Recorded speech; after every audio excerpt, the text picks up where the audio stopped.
When Jeremy Corbyn was elected Labour leader in 2015, he promised a new kind of politics. Lots of people scoffed at this, and many, including myself, underestimated his appeal. But it seems he's actually done it. Against the Tories' campaign of fear and doubt, he offered hope and change, and millions of people got behind him. You can't imagine chants like this about Theresa May.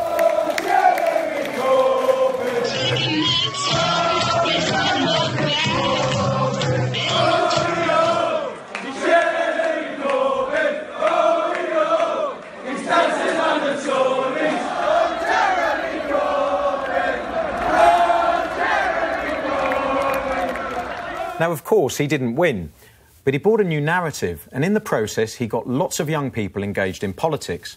With positive policies that spoke straight to the youth vote, he encouraged the next generation to believe in something. Some of this obviously got through. YouGov estimates that the turnout for under 25 was almost 60%. That's far higher than any recent general election, when it's been around 40%. So I hope the message that all political parties will take from this election is that you have to appeal to young people. And you do that by being positive and not negative. Seeing that concert reminds you that he had the advantage of that he had a successful cult of personality built around him by social media and by events, live events like that, whereas Theresa May sadly had the cult of no personality, which didn't help her at all. I got three children in the 18 to 24 age group. Two of them voted for Theresa May, and one of them voted for Jeremy Corbyn and was really passionate about it. And it was all about putting a twib in on Facebook, and a sense that he was offering hope against fear. But it wasn't just the giveaways either. It was to do with he really did connect with them, and he was talking about the society he wanted. But you're right. I mean, Tories are hopeless in harnessing the youth vote, and what you said in your cue reminded me when I went to edit The Lady, and I discovered that our average age of our reader was 75 to 84. And when they didn't cancel their subscriptions because I'd edited it, they were dying off. And the Tories are facing the same problem. And it's called in business terms the replenisher audience. You've got to find people to come up to replace the ones who are dying off or voting elsewhere. He did engage them in a new kind of politics, but it was fantasy politics. He pulled off the greatest con trick of all time by telling students that he would cancel their student debt. But don't all politicians do that? Let's be honest. No, listen, I think it's fantastic. Young people should vote whatever, but when they vote, they should be responsible about it, and they should know what they're voting for. They shouldn't believe this tosh. I'd ban them from voting, actually, I think. Ban the electorate completely.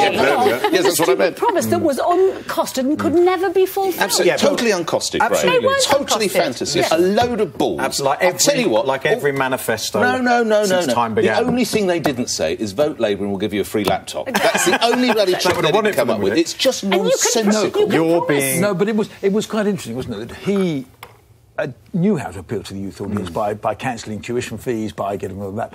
And Mrs May, of course, in some ways quite morally. Yeah. Actually attacked. She's hobbled by being in power, of course. But she also thought she was so easy to win. She could put things into the manifesto that were unpopular. Yeah, that was mad. But she was the only one. And that killed her. But it's easy to promise hope and milk and honey when you think you're never going to have to deliver it.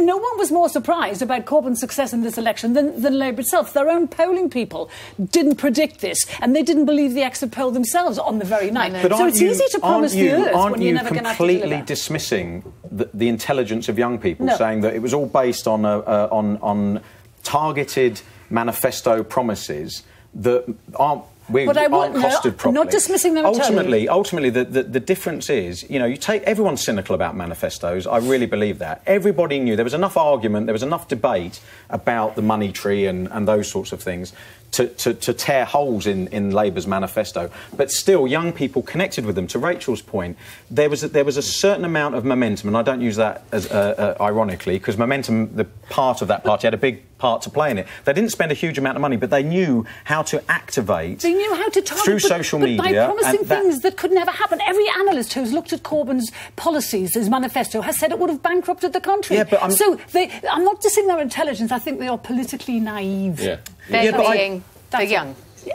And it's interesting, actually, to Greg's, that Theresa May was actually put forward in her manifesto this arsenic of policy, which was the death tax, which actually was the only thing that addressed social injustice, intergenerational social injustice. Yeah. And that absolutely did for her. Graeme, this is a generation that lives on pot noodles and Londis House vodka. It is hardly surprising they were duped to this. I am saying no one below the age of 25 should be able to vote unless they own a house. No, and I'm all for getting... And I'm calling it out now. And I'd take out the over 70s because they're all so boring and conservative. So actually, we're into quite a... We got there. All right. I thought what was interesting about it, actually, was it showed that we, this group who meet here quite regularly, we weren't in touch. No, absolutely. We didn't realise this was happening. No. The youth quake. We really didn't realise it was happening. But it all happened very late in the day. The amount of registrations that happened... Yes, but I knew... The last day, 620... And it all changed over that 4-week period. So the swing from... We've all agreed May's campaign was an absolute disaster.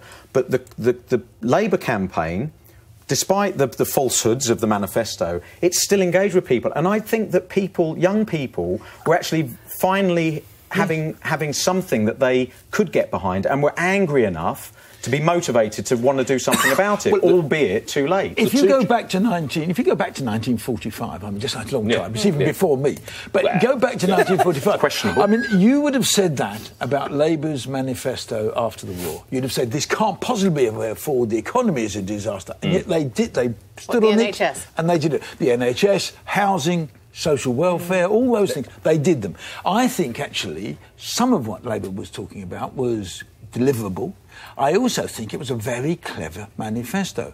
It didn't say we're going to... It didn't do the old Labour bit, we're going to regain control of the commanding heights of the economy. Every time anybody was asked a question about how you'd pay for it, or indeed Jeremy Corbyn was asked a question, they couldn't come up with an answer. Well, they did come up with an answer. It was going to be taxing people who voted who earned more than 80,000 and raising corporation tax to 26%. Every independent financial body that looked at it said it's a load of cobblers. Well, seriously. Except the student... I mean, the students. I've banned them from voting. The student loan thing was quite interesting because actually, if you really analyse student loans, you'll discover that 75% of them are being paid for by the government anyway. Because when they sell the loan book, they sell it for 25% of its value. The two Johnson, no, not Johnson, but your two. Did they vote for the Conservatives? Or was it with a sort of heavy heart? Well, my youngest actually was really torn between voting Labour and voting Conservative. Obviously, there wasn't. That was the choice in this election. But it was very black and white this year, wasn't it? I mean, if you look at the 2015 election, 18 to 24-year-olds, 43% voted.